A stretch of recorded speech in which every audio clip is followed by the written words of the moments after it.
Hello friends, कैसे हैं आप लोग। मैं सीए अनूप मोदी एक बार फिर अपने यूट्यूब चैनल पे आपका स्वागत करता हूं।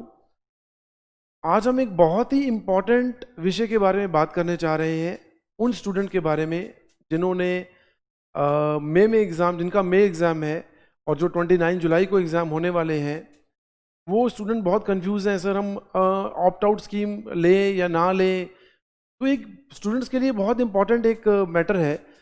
तो देखिए, जहाँ तक मेरे विचार हैं, अगर आप मेरे विचार की बात करें तो मुझे एक बात बताएं कि हम ऑप्ट आउट स्कीम अडॉप्ट क्यों करें। मतलब हम क्यों एग्जामिनेशन नहीं देना चाहते, हम क्यों एग्जाम नहीं देना चाहते, क्या रीज़न है उसका। भाई मान लो ज़्यादा से ज़्यादा क्या होगा, मान लीजिए हमने हमने ऑप्ट आउट नहीं किया, राइट, और बाई चांस किसी भी कारण से हम एग्ज़ाम देने की पोजीशन में नहीं है, तो एग्ज़ाम मत दीजिए। भाई यही तो होगा, ज़्यादा से ज़्यादा क्या होगा मुझे बताइए। आप एग्ज़ाम नहीं दे पाएंगे, भाई कितना क्या होगा, ज़्यादा से ज़्यादा आपकी जो फीस है, थोड़ी सी फीस है, वो आईसीआई के पास चली जाएगी, इससे ज़्यादा तो कुछ नहीं होगा। ठीक है, कोई नुकसान तो है नहीं आपका। हाँ, लेकिन जिन स्टूडेंट की एग्जम्पशन है उनको सोचना पड़ेगा इस विषय में थोड़ा सा। क्योंकि देखिए, अगर किसी की एग्जम्पशन है और वो 3 अटेम्प्ट तक वैलिड है, ठीक है, तो उनकी वो एग्जम्पशन खत्म हो जाएगी अगर वो ऑप्ट आउट में नहीं जाते, राइट। तो उन स्टूडेंट को सोचना पड़ेगा, बाकी स्टूडेंट को तो सोचने की जरूरत ही नहीं है। क्योंकि देखिए कोई बहुत ज़्यादा लंबा चौड़ा नुकसान नहीं है आपका एज सच। ज़्यादा से ज़्यादा थोड़ा बहुत फीस चली जाएगी, एक अटेम्प्ट काउंट हो जाएगा, बस काउंटिंग में तो आएगा, और क्या होने वाला है, ठीक है ना। तो इंस्टीट्यूट ने कल रात को, मतलब 17 जून को एक डिटेल क्वेश्चन एंड आंसर निकाले हैं। तो हमने उसे काफ़ी डिटेल में स्टडी किया, तो मैं आपसे वो डिस्कस कर रहा हूँ कि क्या इंस्टीट्यूट की गाइडलाइंस है। देखिए, इंस्टीट्यूट की जो गाइडलाइन है उसमें कुछ इंस्टीट्यूट ने कुछ एफएक्यूज निकाले हैं। पहला कि भाई हमें किस तरह के प्रिकॉशंस रखने हैं। तो भाई हमारे आईसीआई जी कहते हैं कि सर, पहला प्रिकॉशन तो ये है कि आपको फेस मास्क पहनना है। दूसरा प्रिकॉशन आपको क्या रखना है, आपको सैनिटाइजर की बोतल अपने साथ लेके आनी है। सोशल डिस्टेंसिंग मेंटेन करनी है, ऑफ कोर्स सर, वो तो हम खुद ही समझदार हैं, करेंगे ही। और एग्जामिनेशन शुरू होने से पहले आपको 1 घंटा पहले सेंटर पर पहुंचना है। ये बड़ा इंपॉर्टेंट है सर, कि आपको 1 घंटा पहले एग्जामिनेशन सेंटर पर पहुंचना है, राइट। सर, अब मान लीजिए what procedure would be follow by ICI by admitting the student in the examination centre. तो क्या होगा, वो कह रहे हैं भाई हम स्कैनिंग, जो सैनिटाइज है और जो फॉर्मेलिटीज़ हैं, एक जनरल गाइडलाइन है आपकी ये कि आप फेस मास्क पहनेंगे, आप सैनिटाइज करेंगे अपने आप को। तो ये तो जनरल, जो सेकंड क्वेश्चन है वो जनरल गाइडलाइंस है आपके लिए। थर्ड क्वेश्चन कहता है what will happen if any student has fever. ये बड़ा इंपॉर्टेंट है सर। थर्ड क्वेश्चन हमारा है what will happen if any student has fever. कहते हैं स्टूडेंट को अगर फीवर है तब क्या होगा। बाई चांस देखिए, मान लीजिए आपका 29 जुलाई को एग्जाम है और बाई चांस किसी स्टूडेंट को फीवर हुआ, तो आईसीआई की गाइडलाइन क्या कहती है कि will no such student will not be allowed to enter examination. कहते हैं अगर किसी बच्चे को फीवर है तो वो बच्चा एग्जामिनेशन हॉल में एंटर नहीं कर सकता।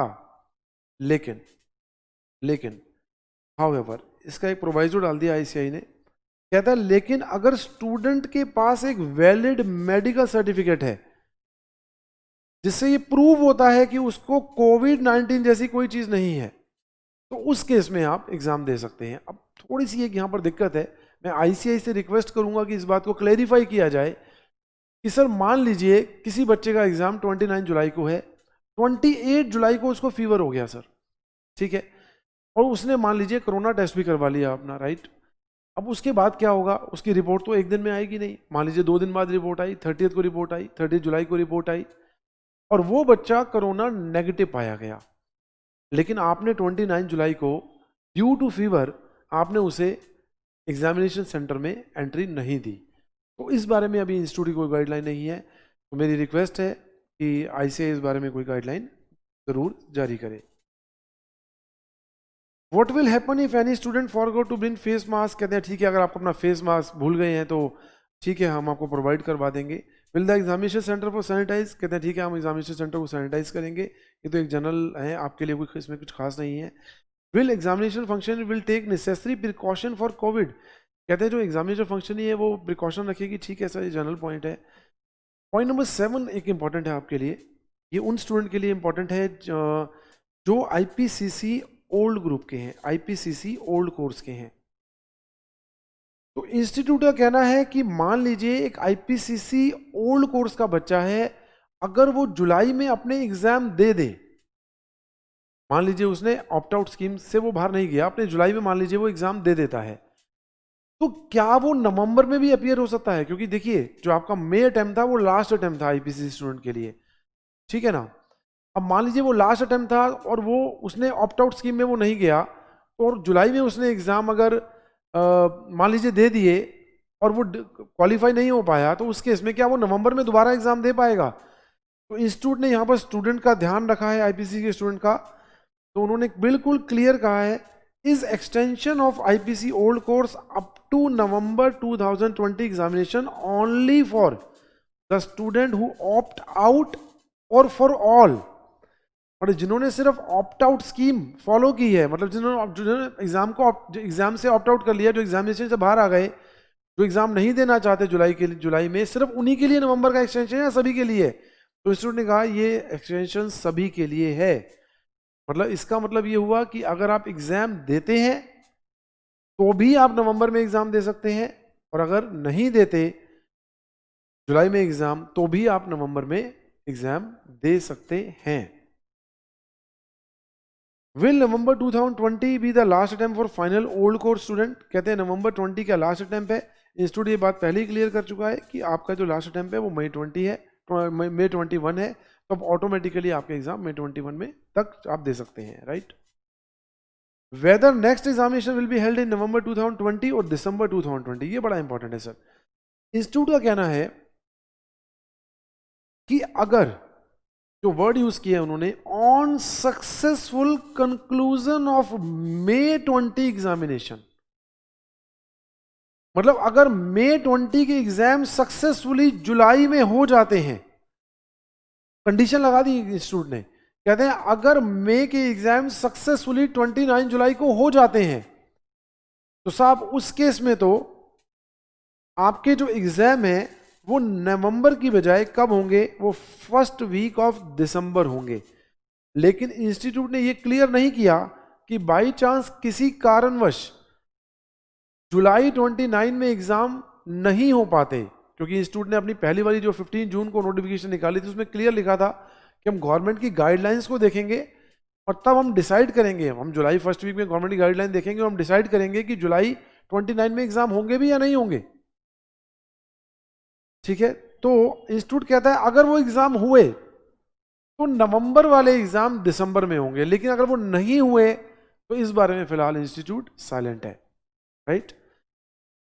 नेक्स्ट क्वेश्चन है what will happen if resident of student comes under containment zone during the conduct of examination, कहते हैं एग्जामिनेशन से पहले पहले उसका by chance residence containment zone में आ गया तो क्या होगा? तो उस केस में सर आपके एग्जाम ऑलरेडी नवंबर में शिफ्ट हो जाएंगे, ठीक है।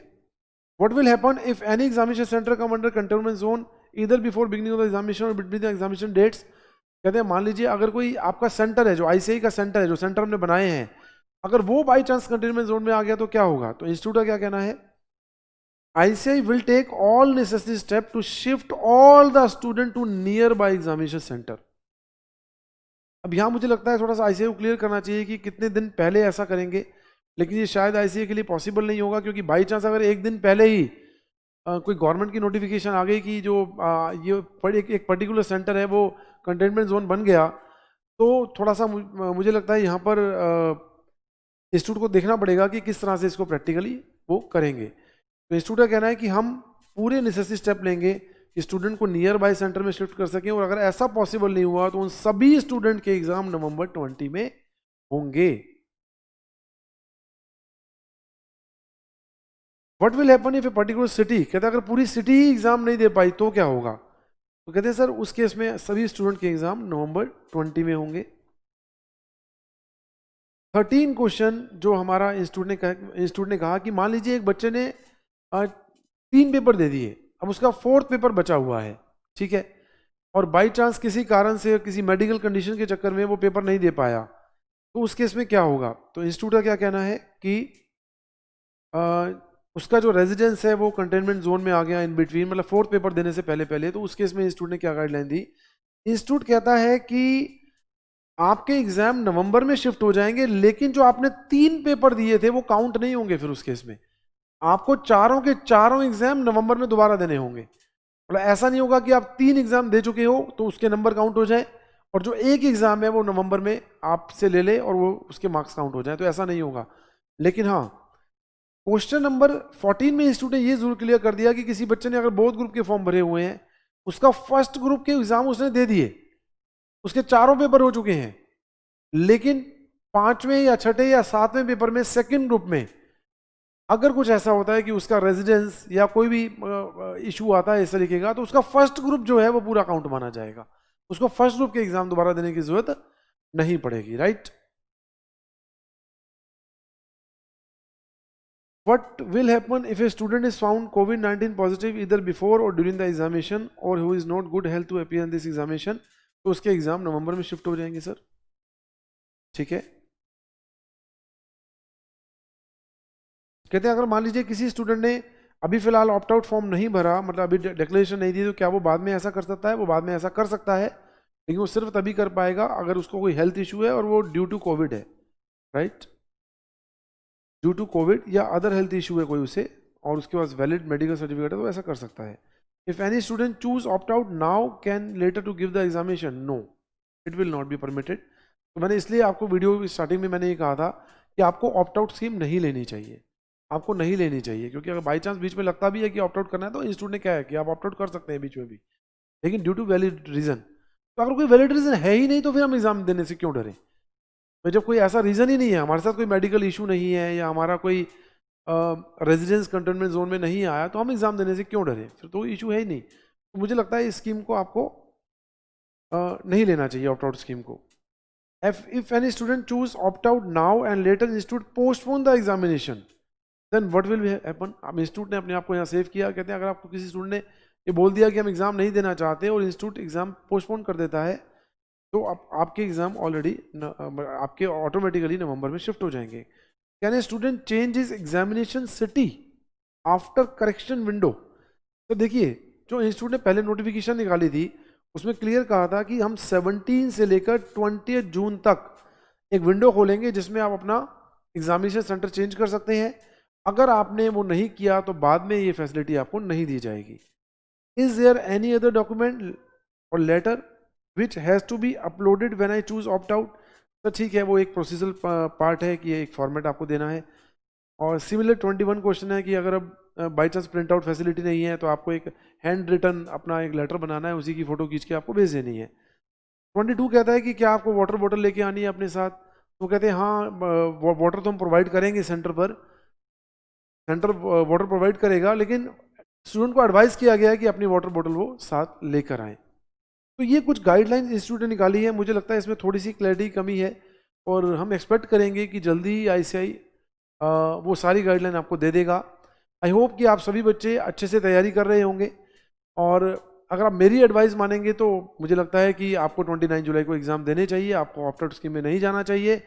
और इन बिटवीन अगर वैलिड रीजन है तो इंस्टीट्यूट ने आपको ऑप्शन दे ही दिया है, तो कोई ज़्यादा दिक्कत है नहीं। एक काउंटिंग के अलावा और तो कुछ होना है नहीं।